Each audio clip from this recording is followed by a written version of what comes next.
President Donald Ramotar lauds Cuba for contributing to regional development. Importance of TechPOC education to nation building underscored.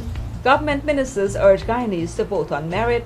Roundtable discusses on male participation and achievement in education, and drainage capacity boosted with 4 new pump stations operationalized. With this Gina News Capsule, I'm Ursula Ramdale. Good evening. President Donald Ramotar, during the 5th CARICOM Cuba Summit in Havana, Cuba on December 8, expressed his sincere appreciation to Cuba's President Raul Castro Ruz for the remarkable contribution which Cuba has been making to the development of the region. Cuba's contribution to our region has been tremendous over the years. La contribución de Cuba a la región ha sido enorme durante los años. In particular, in helping us to build the human capital for the development of our countries. Particularmente ayudándonos a construir el capital humano para el desarrollo de nuestros países. And we are very, very thankful for that solidarity that Cuba has given so unselfishly over the many decades. Estamos muy agradecidos por la solidaridad que Cuba ha brindado de forma desinteresada durante estas décadas. Allow me to take this opportunity to extend best greetings to all the Cuban people, generally, particularly as we approach the new year. Aprovecho esta oportunidad para felicitar al pueblo cubano en general y en particular por el año nuevo. Gracias. The President added that the strong foundation of cooperation had justified the decision taken 42 years ago by Guyana to establish relations with Cuba, a decision which was the culmination of other related actions, in particular the role of the people of the then British Guyana in breaking the blockade to trade with Cuba. Minister of Labour Dr. Nanda Gopal commended the 2014 graduates from the Board of Industrial Training BIT program, with 412 persons graduating from the Maikoni Technical Institute and 476 from the Lenoro Technical Institute. The minister emphasized the need for TechPOC training to help in building the country. Under the BIT programs, persons successfully complete training in various engineering and other sectors, which include building construction, electrical, health services, information technology, garment construction, catering, and cosmetology.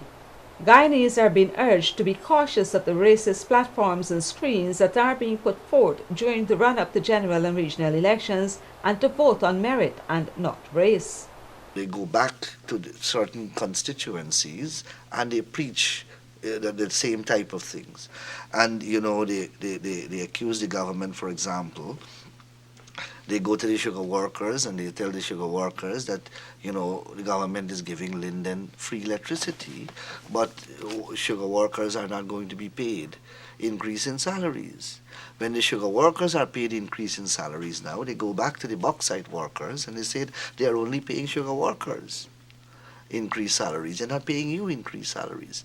There is a racism that is inherent and innate in this type of political strategy. Cabinet colleague, Labour Minister Dr. Nanda Gopal supported Minister Nandalal.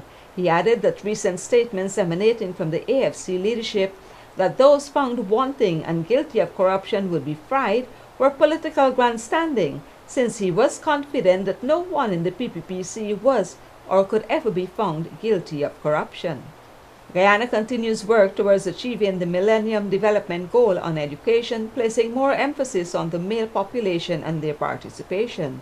A roundtable discussion on the issue found the paradox of a higher percentage of females completing secondary and university education than males. However, the males are dominating the top roles in the private sector, whilst females were given better positions in the public sector. Whilst the discussions tried to find solutions, the aim was focused on ways to have more males complete secondary education. Guyana's drainage capacity has been significantly boosted with 4 new pump stations operationalized in regions 3, 4, 5, and 6. These additional stations represent a significant expansion to the drainage system and adds critical capacity as it continues to adapt to a changing weather pattern. The new pump stations are now part of the network of pumps along the East Coast and are located at Paradise, East Coast Demerara in Region 4, Pine Ground Maikoni Region 5, Canal No. 1 West Bank in Region 3, and Kanji in Region 6. Thank you for watching this Gina News Capsule. Do join us again. I'm Ursula Ramdale. Good night.